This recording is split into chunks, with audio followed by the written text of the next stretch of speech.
Hello and welcome to our YouTube channel Let Us UPSC.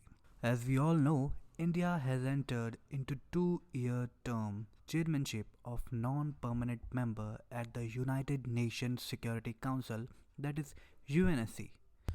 In this video, we would be looking at the current situation around the world that might influence India at UNSC.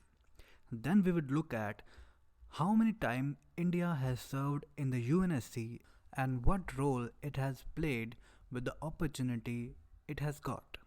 Then we would look at some important committees and the working groups that formed during the term of the Indian non-permanent membership.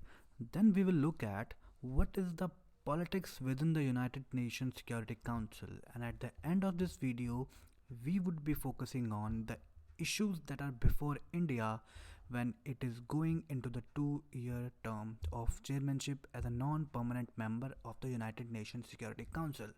So let's begin our video.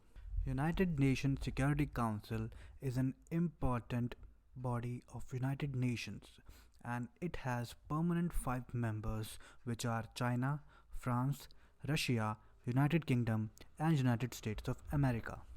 In today's video, our focus would be on India's role at UNSC in the past and what challenges it has in the near future and at the present.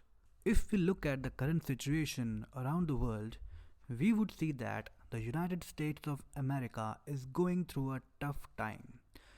Be it political turmoil, be it racism, or the COVID-19 situation, the USA is on its knees. Then China is hoping to become a global power. Its role as a Belt and Road Initiative within various countries or its role in the Indo-Pacific Ocean region, it has been very aggressive in its role. Then the Pakistan is trying to rake up Kashmir issue on any platform it has access to, be it SARC or Organization of Islamic Countries, anything. Pakistan is on the tail of India. Then India has entered into non-permanent membership for 2 years. Now let us look at the previous terms of India at the United Nations Security Councils. Till date, excluding this term, India has served 7 times in the UNSC. The first time it served as a non-permanent member was back in 1950-51. During this period, there was a cessation of Korean War hostilities. Then in second term, that was around 1967 and 68, Resolution 238, which is UN Mission to Cyprus, was sent under India's leadership. Then in the third term, which was 1972-73, admission of Bangladesh to UN was proposed, but the attempt was failed due to the veto by a permanent member. Then in the fourth term, which was 1977 to 78, India spoke against apartheid in Africa and for Namibia's independence. Then in the fifth term, which was 1984-85, resolution of conflicts in Middle East, especially Palestine and Lebanon, was done under the Indian leadership. Then in the sixth term, which was 1991 to 1992, India played a role in maintaining peace and security around the globe. Then the seventh term, which was the most recent term of India's membership, a strong voice for developing world and first statement on Syria, which was facing political and terrorism activities, was raised in the leadership of India itself. During the 2011 and 12 term, many important things happened under the leadership of India's non-permanent membership. UNSC 1373 committee was formed, which was chaired by India and it was concerned about counter-terrorism. Then 1556 working group was also formed in India's non-permanent membership, which was related to threat to international peace and security. Then a Security Council 751/1907 concerning Somalia and Eritrea was also formed under the leadership of India's 7th term at UNSC. We will look at now politics within the UNSC. The permanent members want non-permanent members to be cooperative, which means not stand in their way of major resolutions.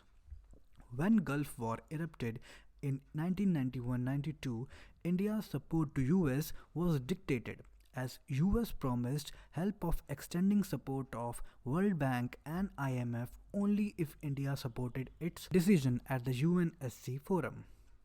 Then India, which was facing a financial crisis, had to cooperate then. It has no option left. So UNSC is not free from politics. There is highly political activities going on at UNSC.